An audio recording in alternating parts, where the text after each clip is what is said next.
Ito, bigyan kita ng examples ng textual variants. Sa Old Testament, merong thousands of differences between Dead Sea Scrolls at saka ng Masoretic text. Ito ay mga manuscripts ng Old Testament Old Testament. Now, halimbawa, doon sa Isaiah chapter 53 verse 7. Doon sa Dead Sea Scrolls or Qumran scroll, yung na-discover ng 150 BC, scrolls those jars. Ang nakasulat dun sa Isaiah 53 verse 7 ay patak, na ibig sabihin ay he open, nasa past tense siya, no?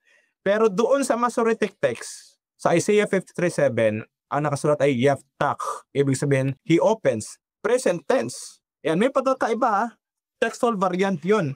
Pero yung ginawa, nagkaroon ng textual criticism, ikinumpara yung Dead Sea Scrolls, Masoretic text, at saka yung Septuagint. Yung Septuagint, yung mas nauna pa doon sa Masoretic text, yung Greek translation ng Hebrew. So, yung Greek word na anoige, ang ibig sabihin ay he opens.